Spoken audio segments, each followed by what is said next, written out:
Welcome back to the Dynamic Life Cycles podcast. In the golden era of North American criterium racing, Andrew Pinfold made a career out of racing smart, positioning, timing, and knowing exactly when to commit. He raced through cycling's most complicated years, when power meters were taking over and headlines were dominated by names like Floyd and Lance. Andrew saw the sport from the inside of the peloton, the human side, the grey areas, and the reality behind the results. He competed at a high level into his 30s, evolving his approach to risk, training, and recovery long before longevity became a buzzword. And now, as a coach, mentor, and leader, he's focused on what actually matters: race IQ, culture, and developing riders who understand more than just watts. This is Andrew Pinfold, and the conversation goes way beyond the results sheet. So I hope you enjoy the listen. Cheers. All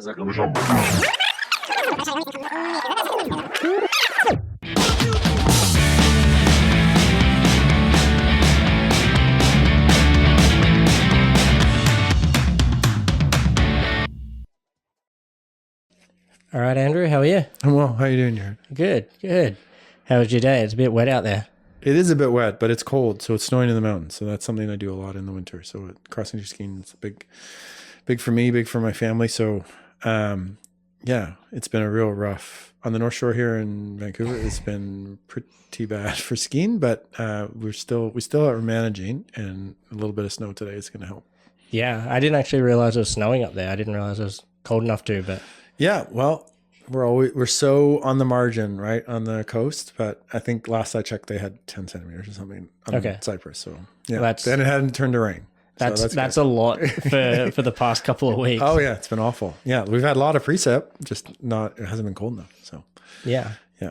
So I wanted to get you in, chat a bit about your racing history, a bit about what you feel is happening I can't even speak at the moment. A bit about what's happening with like future racing. Obviously, you've got some your family, James, and those people coming into the ranks a little bit more as they grow. And I thought it'd be a good opportunity to sort of like bounce some ideas and chat about that. Yeah. I guess like taking it back to the beginning, like where did cycling start for you? Because I found the beginning of your professional career, but like what does the beginning of cycling look like? So I was probably like, it would have been like in 10, 11 probably. And I grew up outside Toronto, and my dad at the time was really into windsurfing. And there was a store in Toronto or just outside Toronto called Silent Sports. And, you know, and at the time I didn't think it was unusual, but the Silent Sports were windsurfers and mountain bikes. So they had all these really cool mountain bikes. This is sort of like earlier 90s kind of a thing. So he would drag me when you're a kid that age, right? Your dad drags you along to, on errands. And it's like, and that was kind of a highlight. Like it's like going there. I wasn't really interested at all in the windsurfers, but certainly interested a lot in the mountain bikes. And, so that kind of got me started a little bit. Got interested in that. They had group rides and things like that, and joined a group ride. And then, that was my first, the shops group ride was the first time I'd ridden kind of on my own with a friend. And I had a good friend in high school that was into mountain biking too. And, so yeah, we started doing that. And at the time, this is sort of like 1992, 1993, mountain biking was like really, really starting to get really, really big. And so just started cross-country racing from there when I was young. And so throughout the 90s, sort of that's what I was doing. A little bit of cyclocross as well. And then did a little bit of road towards the later 90s. Kind of found out, if you've done your research, there's lots of, had a road career, not a mountain bike career mostly, but in those days it was way more popular in the 90s in Southern Ontario anyways, the mountain bike race. And I was pretty good. Like at the time I would race when I was sort of a junior, I'd race for a provincial team in Ontario. And we would travel across Canada to do the Canada Cups. And I was amongst, probably, I was like top 7 in the country. It would have been like, I would have been, somewhere between 5th and 7th, and got an invite to do Worlds in Cairns, where you're from, in Australia, when Fidel Evans and all those guys were starting up. Anyways, didn't end up going, actually, because it was not a funded spot. My parents were like, we're not going to pay for you to go to Australia, which, like, it's funny in hindsight now, because, like, there are not many parents that would be like, no, you're not going to the World Championships to represent your country. But mine were like, it was expensive. And I'm like, yeah I get it. it's a lot of money to fly across the country or across the world. Across the world. Yeah. So anyhow, so I was really like, and those days, cross-country racing they were marathons. Like, they were really, really long. Even junior races, I think, were like 2 hours long. And then elites were even longer sometimes. Anyhow, that was like, my strength was not in long stuff. Like, I was okay, obviously, but I wasn't like, the endurance part of it wasn't good. What I was good at was like that fast twitch kind of sprinting amongst the endurance athletes anyway. So as I started mountain bike, like, everyone was like, well, you can't just mountain bike. You have to train on the road, do some road racing. So I did some road racing, and I figured out that physiologically that suited me really well, the shorter efforts. I kind of joke that, like, had mountain biking been the way it is now, then with like 20-minute short track races, maybe I would have never stopped mountain bike racing. But anyhow, figured out that I was a lot better at road racing. Again, did some projects with the provincial team to do that. Did, like Canada Summer Games and things like that, and did well. And sort of at the time, this is like late 90s, as I'm discovering I'm better at road, kind of the bottom, like everything built up really, really big in Canada, kind of late 90s into mountain biking. And then the bottom fell out of cross country racing. Like, back in those days, late 90s, you'd probably have, at least 100 guys on the line of a Canada Cup elite race, like really big fields. And like, it was sponsored by like not cycling companies, like Via Rail sponsored a team when I was racing. Sunlight Soap sponsored a team. So it was like, anyways, there's a lot more money. That kind of fell out of it, coincided with, road getting increasingly popular, to coincide with like Armstrong coming back. And then that kind of like, I transitioned and I started mainly road racing. In fact, like almost exclusively road racing then, from sort of like 2001. And there was money to be made. Like, in those days, even in local Ontario racing, I was racing for a team called Etal Pasta. I didn't need a summer job when I was in university. I made went racing $500 a weekend because I was winning prize money. Right? Yeah. It's interesting because like I came into, let's call it adult cycling, sort of that 2006, 2007 was when I started paying enough attention as like a 17, 18-year-old to know what was going on in that world. But looking back at that late 90s and even like the downhill side of things, the cross country side of things, as you say, like you had a bunch of guys transitioning, like cross country mountain bike was just coming into the Olympics. There was so much limelight on cycling in general. And it's like, I feel like it was like almost the prime time or the heyday of it. Or do you think that was... for mountain biking, it was for sure. I mean, the fields were massively full. Like, you could get, back in those days, like, so when in the 90s, my parents paid for maybe one bike. Yeah. And then a shop would give me a bike. Like, when I was like under 17, second year, I think they paid for my first bike when I was... And then I raced for, there was a national chain of stores called Cyclepath. And there was so much money coming into these stores. They're like, oh yeah, we'll just pay for you to travel. Yeah. Wow. Your entry fees. And by the way, here's a bike that you can use for the year. And then kind of every other year, the shop would just give me a bike that I could use, that I could have, and I raced on some really nice bikes and kept them. And then, there was just so much money, corporate side of things as well. And then for mountain bike, and then, the other side, like just the shops were doing so well as well. Yeah. Obviously, cause I wasn't an anomaly, and it was really nationally, like there was people racing coming out of Saskatchewan and Manitoba, like small provinces where, guys were traveling supported by their bike shops. So were you at that time mainly traveling just Canada, or were you full North America at that point? Or No. So I never, like, juniors at the time generally did not travel outside of Canada. Like, we would do the Canada Cup series. So that's what I did. Yeah. So I didn't, and that was on the provincial team. And another, like, how things were structured and funded.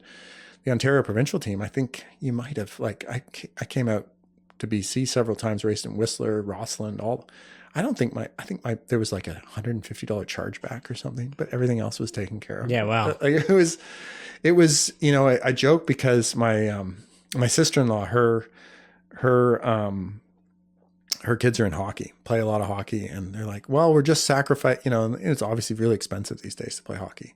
And she's like, well, you know, we're just sacrificing the way your parents would have sacrificed for you when you were young and racing. And I'm like, they really didn't. They gave me a bike and they got me to the races, but financially, like, really wasn't a lot out of their pockets, truthfully. Like, it was just, there was such a support structure that was in place for kids that were, you know, showing interest in doing well.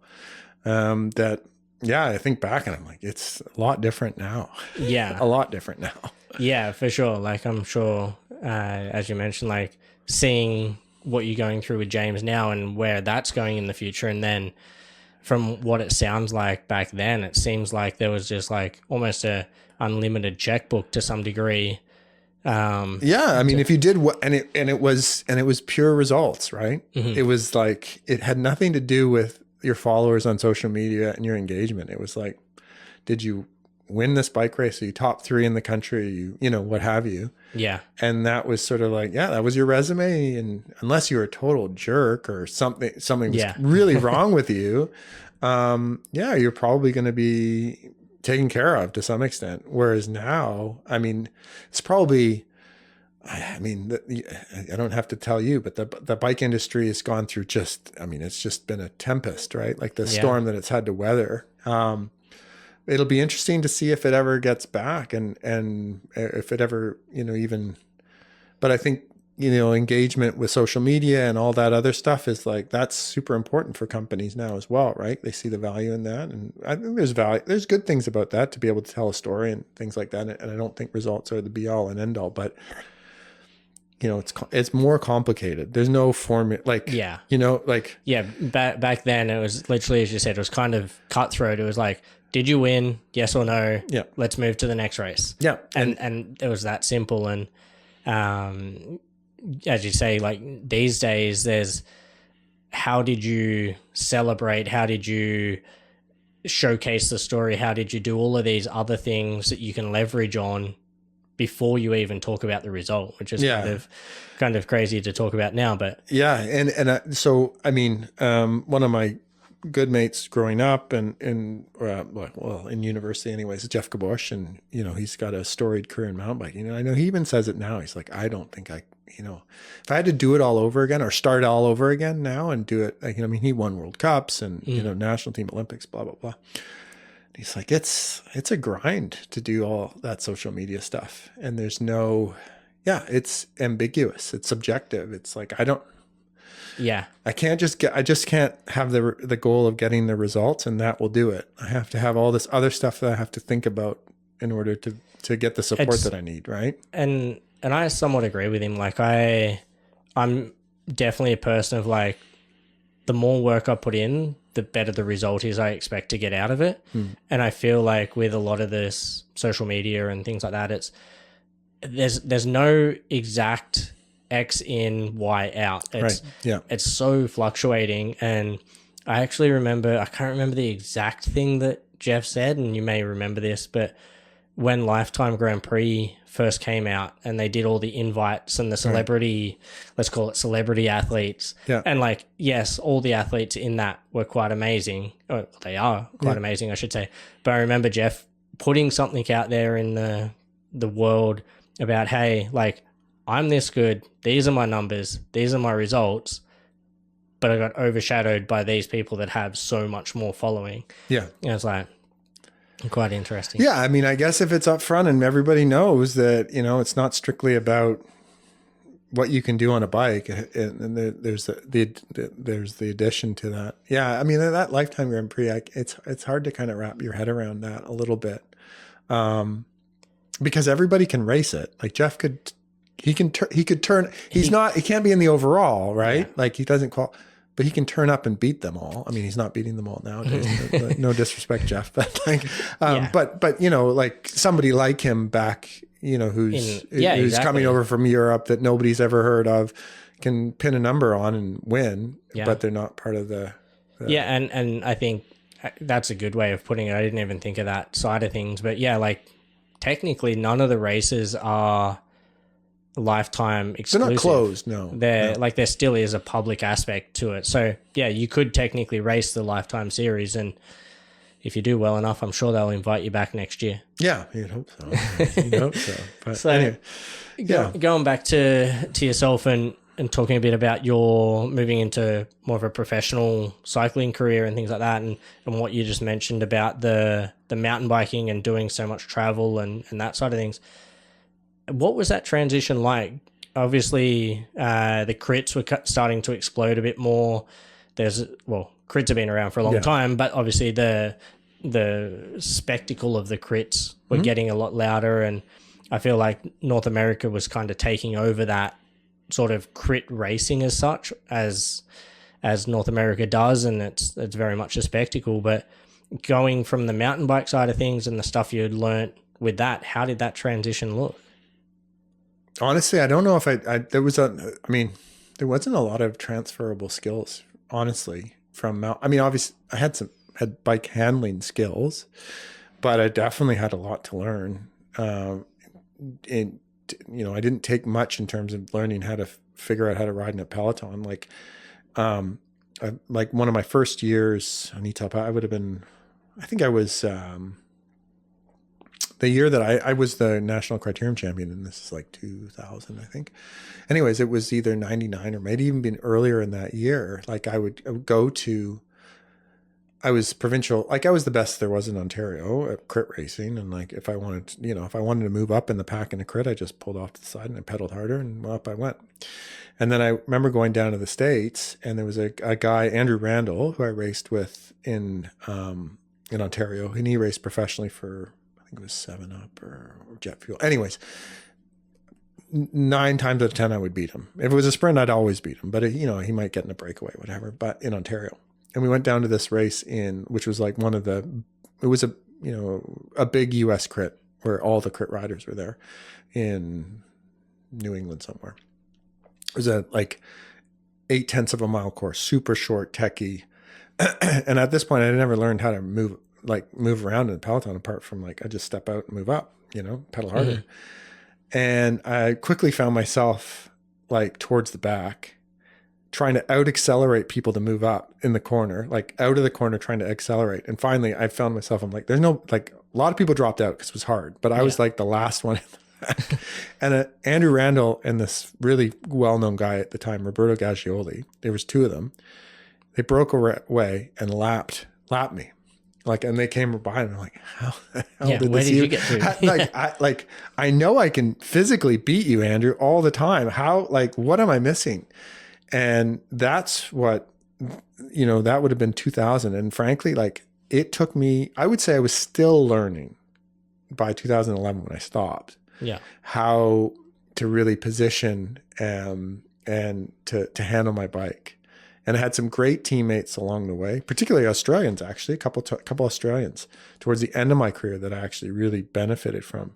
Because the difference in Canada, those skills, we work on building I'm generalizing, but it's still, I think, to some extent present. We're great at building an engine, but that racecraft and the positioning and all that, that's something that I definitely gravitated towards.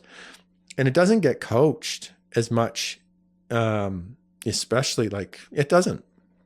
And so it took me years, honestly, to build up those skills. Do you think that that's a coachable skill? 100%. In what way? Because I'm trying to think about it when,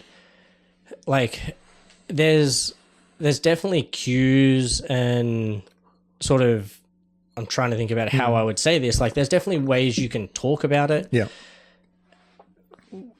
What would you do to teach somebody that, outside? Well, you race BMX, right? Yeah, for sure. Right.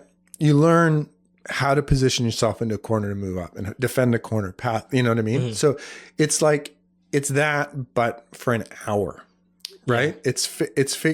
It's mainly, it's about figuring out how to gain position in a group of riders without expending energy. Yeah. And so it's not, you can do some drills, and I've done it with Devo. There are some drills that you can definitely do to kind of get the basics and the fundamentals to doing that. And then there's nothing like going into a big group and having to do it. Yeah. But it's, the problem is in Europe, it comes almost naturally because you have to race on small roads with big groups. Yeah. So if you don't know how to move up or position yourself, well, you're probably never going to see the front of the bike race. Whereas in Canada, when we're racing on big, wide open roads, oftentimes with smaller groups, if I want to move to the front, I just go up. I just pedal harder. Yeah, and that's sort of what I was thinking as I was trying to ask that question. Is like, I feel like where I learnt the most was less on a crit course or a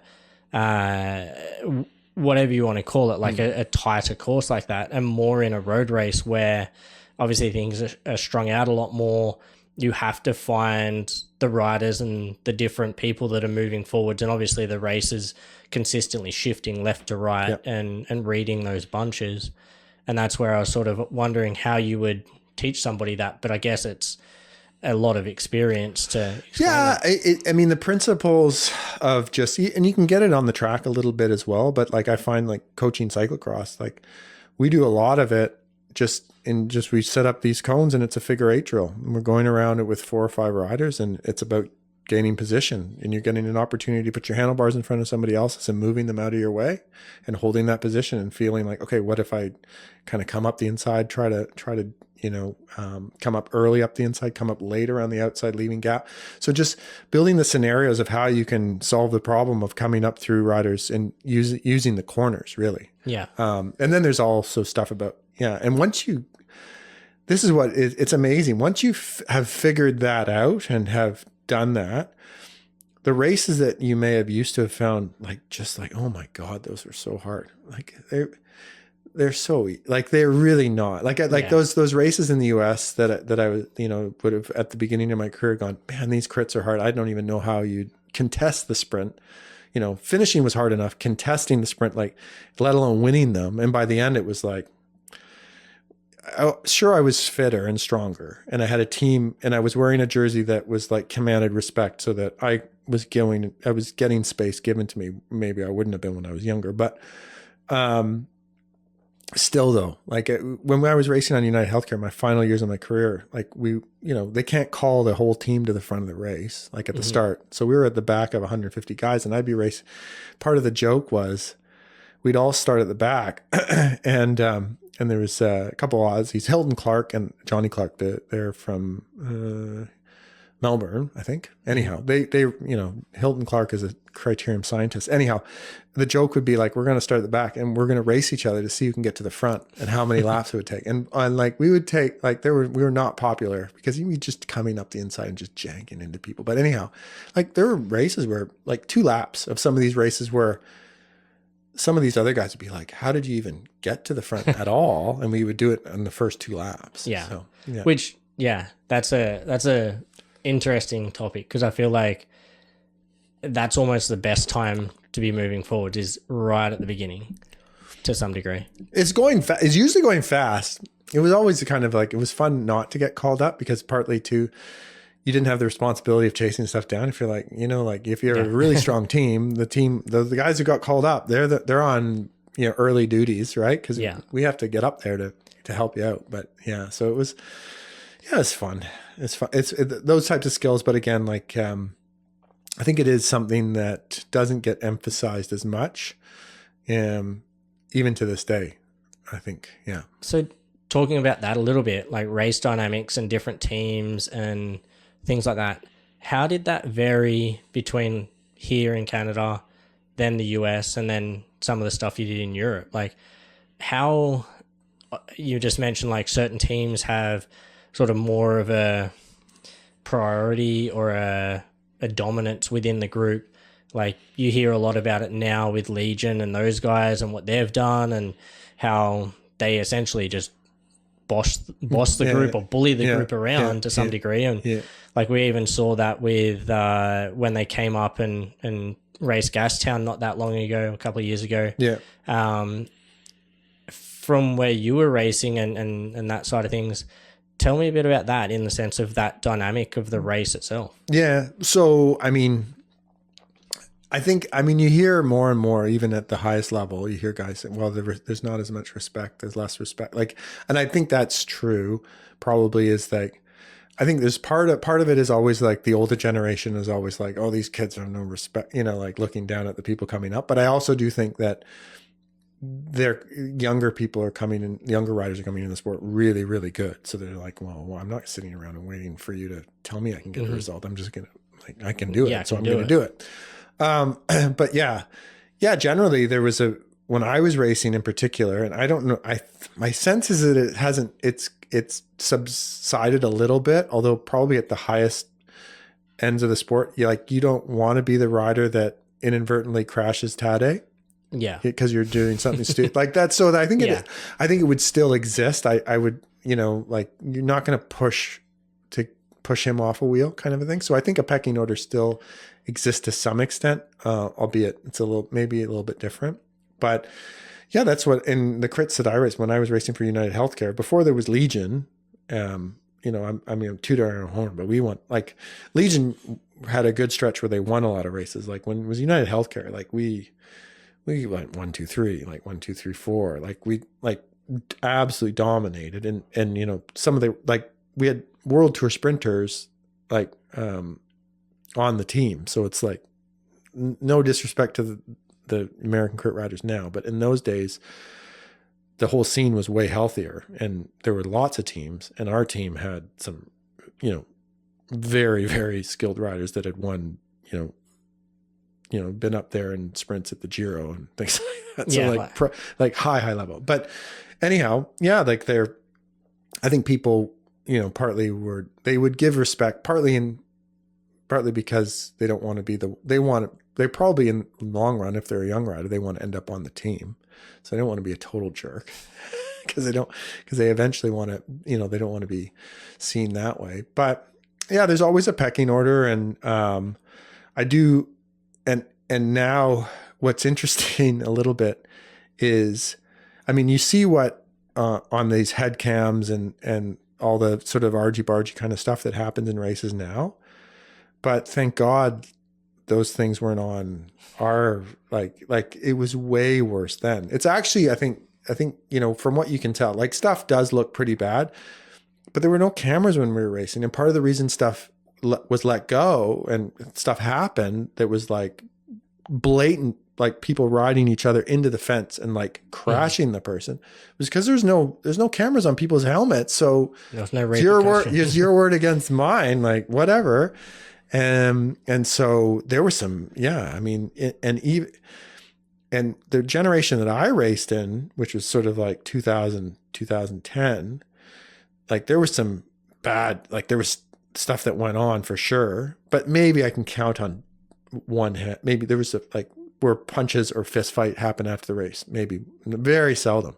But like in the 80s, in the early 90s, I talked to the generation, there was fights all the time after bike races, like dust ups. Like it was really blue collar, and it was like very physical after races where there was like quite a bit of, that was just kind of part of it. And so part of it was this, like the dynamic that you see in hockey in some ways, when you're talking about like respect and things like that. It was like, partly you gave respect because I didn't want to have to deal with you after the bike race. I don't like, whereas now, like that stuff doesn't happen, right? Like well, maybe it happens, but not to the extent. Not in the same way. No.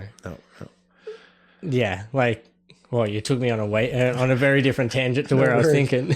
Like I'm just trying to think. There was something you said a little earlier in that conversation there, but just touching on the whole like fighting thing, like that's insane to think about.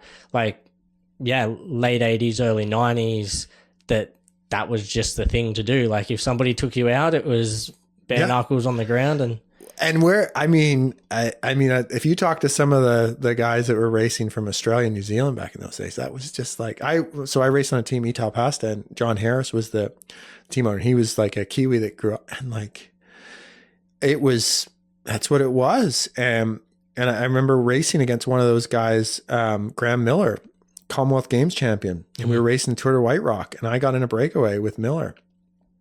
And he started taking me, like, I was following around because he was the strongest guy and I wanted to win the race. And he would just switch me into the curb as hard as he could. Like, if I didn't put my brakes on, I was going to crash. Yeah. And on my team, on the team at the time was a former New Zealand national road champion, Darren Rush. And Darren was like,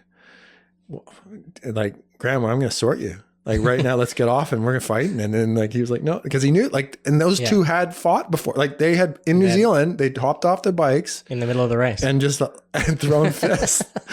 So, like, that stuff happened. Yeah, it doesn't, it's probably better it doesn't happen anymore. Yeah. but yeah, like, Australia and New Zealanders, like, it was a different sport. Well, I think just what do you want to call it? The society of Australia and New Zealand in those years was that in general. Like, some of the stories I've heard, like I was born in 89, so I'm on that borderline of hearing those stories as kids, but moving back into more of that early 2000s, something I wanted to ask you about is obviously, let's call it the prime time of international cycling. Obviously, there's a lot that goes into that. There's the whole Lance story, the whole US Postal Team story, the everything there. And not that I want to harp too heavily on the whole drug situation. There's enough media and whatever out there.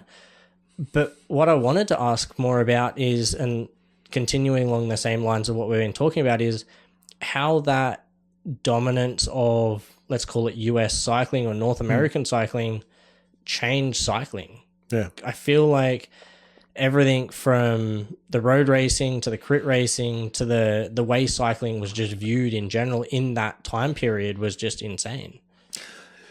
Yeah. I mean, I think the sport definitely grew in leaps and bounds. It was, it started with Greg LeMond, late 80s, early 90s, and he, brought the sport to prominence. And then we had mountain biking, and then there was this, like, there wasn't much in the way of, I mean, road racing's always been big in North America, but it didn't have. Then Lance came along essentially, and the sport, it went prime time, so to speak, and it was. And I was a beneficiary for sure in terms of the attention and dollars and the infrastructure, the racing that came in, because there's the Tour of California came up, the Tour of Georgia, Tour of Utah, Tour of Colorado, all these big races that had representation from, all those European teams. They would come over and race those races, and they would bring good and they were important races for those teams. And so, it was a huge time in terms of dollars that came into the sport. Unfortunately, it was like, there's lots of other problems with it, right? But, I certainly didn't benefit in the sense that I didn't make the same decisions and choices that a lot of the people that I race with did. So I didn't have the benefit of, seeing where I could have gotten to in that respect, but certainly having somebody that was prominent and drawing so much attention certainly attracted a lot of sponsorship dollars to the sport. I can't deny that I didn't benefit from that. Yeah. Yeah, it's definitely an interesting one because exactly as you said, like, I think the field was very split, and just like the way that those guys like take away the drugs and whatever else, but those guys were just so dominant in their personalities and so dominant in their way that they rode the bikes. And what did you see outside of, like, as I say, what happened in the bad side of things? What did you see in those people? Obviously, you're on the team with certain riders and stuff like that. Like, what did you see with them that separated them, I guess?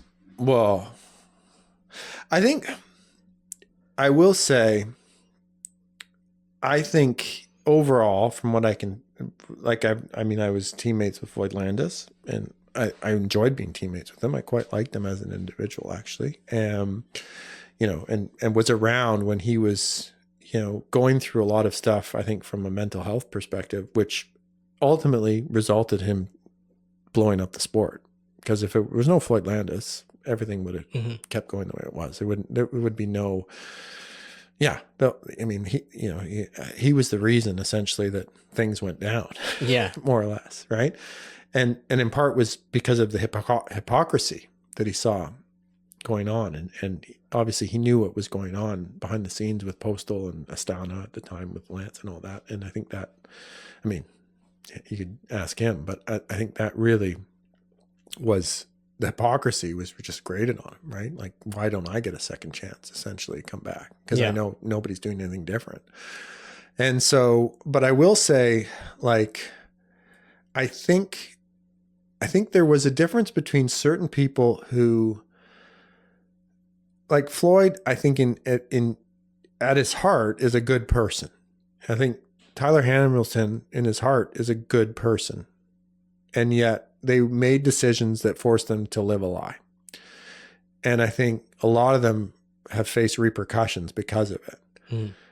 I don't know if the same can be said for other people in terms of they can rationalize and are not apologetic and are just like, well, everybody was doing it, which, no, well, what's the point? You know, like, well, first of all, not everybody was doing it. So, you know, that point is mute. And then what do you say to a guy like, I mean, I was okay, but what do you say to a guy like Swain Tuft that was second at the World Championships? He was clean. Yeah. Right. Like, what kind of a career would that guy have had if nobody was on drugs? If everybody else was clean. Yeah. And so Kabush, same thing. And so, yeah, I mean, there's not that many voices like mine that you hear because I didn't have a huge career. I had a pretty good career. But I wasn't one of those guys that you can go, oh my God, he was cheated. Because I'm like, I mean, you know, I had some great results, but okay results, but I wasn't I can't jump up and down and say, well, if you took out the 5 dopers, I'd be Olympic champion, but you can for some of the guys that I rode with. Yeah. Yeah. Which is a whole nother topic again. Like, and yeah, I feel cheated for them, let alone like themselves. Like, I could only imagine like knowing what that was like. And yeah, it was hard because, you know, I mean, it's tough to not look at, like, literally go back to some of the results sheets and go, you know, and it's not even the guys that you knew or didn't know. It's guys that you can that tested positive or that were in the reasoned decision. Like, you can take them out. Like, like they got done. And so, yeah, I think that's the main thing is like, it's not so much the results necessarily that, I mean, from my perspective anyways, I don't know, like when I had my best days, when I was really good, I was pretty good. Like, I think I was at a level that I, you know, like if I take my maybe 15 best days that across my career, like, those days would have been competitive in a like quite high level of racing. Mm-hmm. But I don't know. I don't like the ambiguity of knowing where my career would have been otherwise. I mean, I don't lose sleep over it, but that's a regret. Let's put it that way. It's a regret as much knowing like going, geez, like, yeah. And it wasn't just like, in those early 2000s, it was as much the North American peloton as it was the European peloton. The drugs were here too. Yeah. And so, you know, like there was a guy in BC, Kirk O'Bee, who was the U.S. national champion. He was named in the reason decision, and like he got done by USADA, and he raced for Postal. Mm-hmm. I had to race him head to head locally all the time, right? So, you know, it's not just like this, like, well, it just happened in Europe or whatever. It didn't just happen in Europe. It was like at the big races in North America were important to win. And those guys were taking the same stuff. Yeah. Yeah. It's quite an interesting thing. And it's literally an A or B. decision. There's almost no in between, I feel like. It's pretty hard. And listening to the way you're talking about it, it's very much, I can go down this path, and there's sort of a undetermined level I can get to, or I can go down this path and I can live clean with myself. Yeah. And I've never lost sleep going, oh my gosh, I cheated and I had to lie to my family, lie to my kids. And like, I've heard stories of guys that like they've really caused some strife amongst their family and their parents. And, you know, they've lived up in a certain way, and because that's not when you're 15, 16, and that's what you dream about doing. You don't think that that's going to have to be a choice, right? That's not the same person. Like you're not like conniving and cheating when you're 50. Most people aren't anyways. No. About how you're going to get ahead in the sport. And then that gets presented to you. And then you have to kind of like, you're still that person. You're still that kid for a lot of these guys. But now you have to, you know, now you're living a lie more or less, and then you get caught, and what, you know, like it's, those guys get caught, and then they have to mount a defense and raise all this money, and then it perpetuates, you know, it like makes it even worse, right? And so, I'm quite pleased that I never had to do that. But you know, I went to school and I had other options at least, and I just was fine doing what I was doing, and I didn't think about. Yeah. So you mentioned like 15, 16-year-olds and the way that they're making decisions and things like that. Thinking about all the data, science, everything that's going into the sport these days, and how you can, everything, nutrition, whatever way you want to look at the sport, it's down to like the smallest of small margins now that I feel like they're looking into. How do you think that varies? And like, we can take this as far as you really want, I guess, but in the sense of like race tactics and that side of things, you even mentioned a little bit before where riders are turning up younger and younger, stronger and stronger. And you look at like Tade or Vingegaard or any of those riders, and they're winning tours at points where people weren't even thinking about winning tours in the past. Yeah. How do you think that that's changed the world of cycling, like from science? Well, I mean, so much. I mean, it's become like a lot of the detail, like the biggest one, I think, is nutrition, which has really helped. One is I think the training science has gotten to the point where they've recognized that a kid who's, you know, post puberty, 16, 17 can train a heck of a lot because they have a lot of, you know, hormones that are going through their body. They're basically on testosterone, but you know, and so that coupled with the fact that like people don't bonk anymore.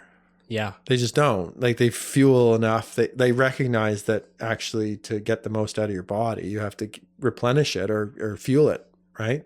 I can remember riding and we were not eating anywhere near enough food. And so we were just like, there's lots of guys who suffered probably from metabolic stuff going on because they're doing damage to their body. They weren't eating enough when they're riding, and they're trying to lose weight, and they're withholding food, you know, the opposite of what they should have been doing, which is like basically just going to town when they're riding, eating. And then by the time you get home, you're not really that hungry. And then that's how I trained the last couple of years of my career. Cause I was trained by Inigo Samalan, who was actually Tade's coach. And that was kind of the beginning, like around the time when this was kind of coming through. And it's like, I just go out on my bike and I pig out, and I'm like, I'm going faster, I'm stronger, and I'm losing weight. How does that, yeah. Like, I'm just giving my body what it wants, but I would just eat like crazy on the bike and then get home and I don't have to murder the fridge because I'm not bonked, and it just like, I could do it every day. But yeah, so I think there's like, in terms of what's happened is, I think one is sports science is definitely, it's improved a great degree. And then, you know, we're training younger athletes like how we would have trained them a little bit older, recognizing that they can handle that load physically. We can get into other sides of the thing about like, you know, whether it's positive about, you know, work, you know, training to that extent when they're that young. I think the thought is like, everybody can have that sort of 10-year period where they're going to be you can kind of live like a monk and you can have your career. Whereas it used to start when you're 23 and take you into your 30s. Now I think people are like, well, it starts when you're 17, and by the time you're 27, you're kind of you're ready to ready to do something to do something different. So, but it's especially having a kid who's kind of just starting to come into that, who's keen on biking, and it's a tough one because it is like you look at how everything's happening younger and younger in terms of the pressure to perform, because on the road side anyways, it's like, well, you got to go to Europe, you got to figure out how to race in Europe, and then because you want to get on to one of the feeder junior teams, because you need to be doing well at junior on those feeder junior teams, because then you need to get on to a World Tour U23 team. So there's this whole structure set in place, right? That I think people, perhaps wrongly, although maybe I'm wrong, is starting to look like, unless you're on that track, it's very difficult for you to come in from another way. Although the optimist in me says that I think you'd be able to. I just think it's the pressure that families and kids see to do it that way is such that they don't even think that I can come in later. There was completely mental blanking on her name, but she... it's going to kill me. I'll have to look it up later. But she came into World Tour cycling off the back of winning esports, like world champs of some sort. Okay. And I'm mental blanking on her name, but she was an Australian girl, like obviously very, very impressive cyclist, but hadn't done huge things in Europe, mainly Australia, Asia Pacific type. Yeah. And obviously when COVID was blowing up, things like that, and then was able to get in from the side, but purely based on she showed that she had the engine and then she could train into it. So I think when you talk about coming in from the side or an alternative, I think there is still that to be had. Oh, I think it's for sure. And the one thing you think of is like the teams don't care. No, if you can do it, they're going to want to hire you, right? Like they don't have any. They're not. Well, we haven't. If they believe that they can take you and develop you, right? Like I mean, there was a schemo guy that came into Bora Hansgrohe that he did fine. His name escapes me now, but it's like it's not easy, and I think it emphasizes in some ways, the psychology of a young person when they're 16 and 17 and the fridge is filling itself and like your day is kind of planned out for you, versus what actually you may think that's what you want to do, but you may not have the maturity and independence that when it really actually matters when you get there, that you can actually live that lifestyle, right? So it's tough because you're picking kids. One is there's asymmetric development. Some kids are going to be developing earlier just from physiology, puberty, all that. And then mentally, they might have a great engine and this is all they want to do. And then by the time they're 19 and like, oh, I'm not going to school anymore. My life is I'm a little bit more independent. And I don't have anybody looking over my shoulder that this is how something, maybe it changes. I don't know. I feel like the Morton brothers had a pretty similar story to that. And like, obviously Lachlan's still doing his thing with all of his endurance riding and stuff, but even Gus is the older brother. I don't know if you know much about Gus at all, but like they were both World Tour riders at the highest end and got to Europe, realized it wasn't them. And I think Gus was in and out of World Tour within a couple of years, and I may be wrong in saying that. It was definitely not a huge amount of time he was in there, and obviously Lachlan has done his thing and found his groove with just riding ridiculous amounts of kilometers in 24 hours. I remember racing with him when he was on Slipstream, like when he was a junior. I think I raced with him in California. long locks. Like he's always a little bit different, that guy, which I respect it, because there's not, like, cycling is not a sport, especially World Tour cycling. It kind of, maybe it's changing, but like in his generation, it was probably a little bit frowned upon to be like a kind of an independent, different kind of a guy. Like especially the European teams, they would have been like, no. So that was one of the last things I wanted to ask you about, is the characters in cycling. I feel like there's been a handful that have come through. There's always been that sort of one-off person. Like you hear stories about Sagan, you hear stories about like him turning up to world champs with like hairy legs, or all these different people. Obviously, we just mentioned Lachlan and things like that. What do you think that is? I feel like it's such a I don't even know what the right word is, like classics, or you know what I mean? Like people like a certain way, how it used to be, very, this is the line, stick to it type thing. Well, I think certainly from, I never raced on a European team, but from what I know, and of people who have raced on like a Dutch team, for example, like if you're last to the meeting that's at 9 and you turn up at 8:57 or whatever, you're still late, like, cause you're last, right? Yeah. Like it's quite, and maybe things have changed, but yeah, like the cultural differences are such that like that sort of independence and eccentricity amongst guys is frowned upon for more or less, like, I think generally across the board for the rank and file. But if you're really, really good, like if you're Peter Sagan, if you're Floyd Landis on these teams, like you can be a character. You can do whatever you want. You can do it as long as you keep pedaling your bike fast. Like the stories, like Floyd, like he would turn up at our first training camp and they'd given the measurements. This is in November, right? This is the first time I'd ridden with him. And we're going to do a 7-hour ride and it's kind of rainy. It's not that nice out. This is, kind of a meet and greet training camp. First time I've ever seen him. We meet at a 7-Eleven parking lot. He's sitting there. Somebody's like, "Oh, here's your bike, Floyd." He had never, like, they just put the bike together based on sort of measurements that have been provided. This is what Floyd, this is your measure. We did the best we could. This is what the mechanic is saying. Did the best we could based on your measurements. Yada, yada. Here, hand on the bike. He literally looked at it and goes, "Yeah, that looks about right." Like, did not care. And he's like, I haven't had any breakfast. Can you go and get me a half gallon of milk? And he sat on the curb and he drank half gallon of milk. And like, we proceeded to do like 7 hours. And okay, like I'm okay. Like have never been, no one's ever accused me of being the hardest trainer. So put that there. But like, we were guys like Rory Sutherland who had big World Tour careers, and some good riders on the team at the time. And we rode 2x2 and Floyd stayed on the front, right against the curb.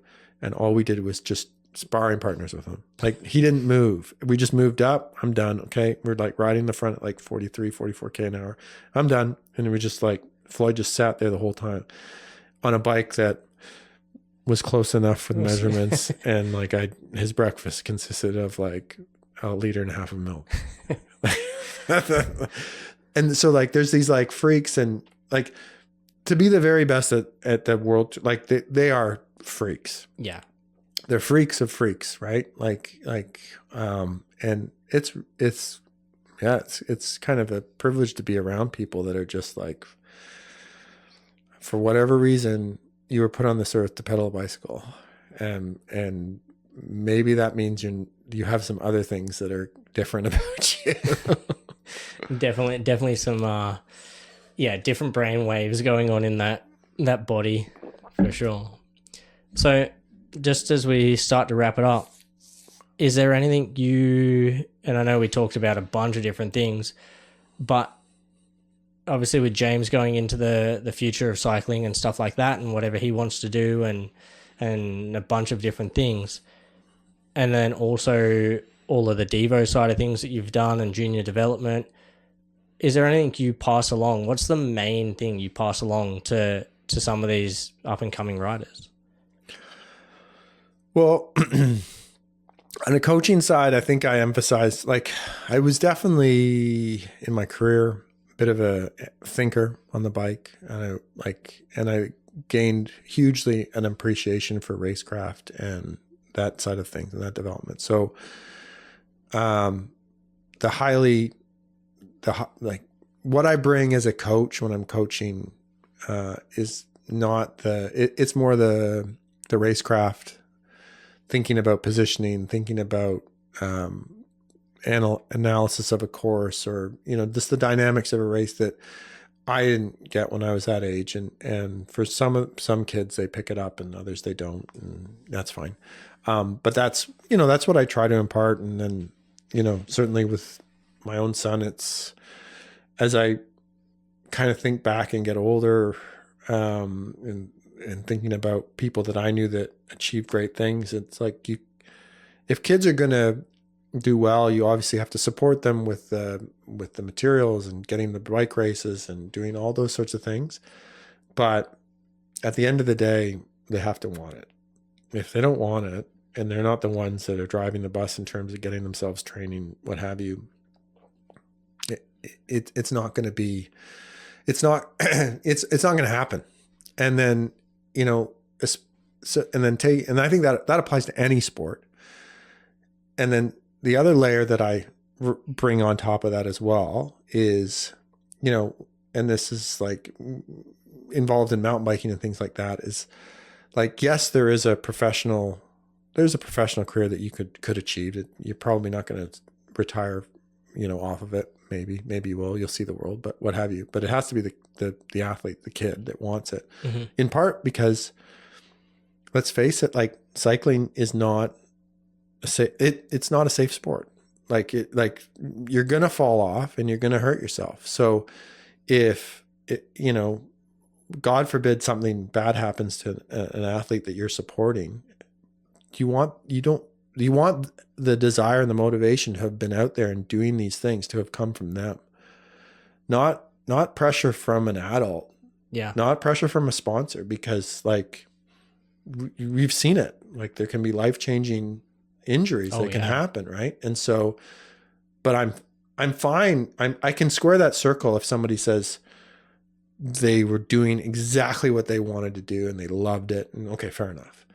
But if it was like getting pushed on them, like that's where I get scared sometimes with mountain biking, and I'm seeing younger and younger kids doing crazier and crazier things on Instagram. Like I have nothing against them trying to do those things on their own. Yeah.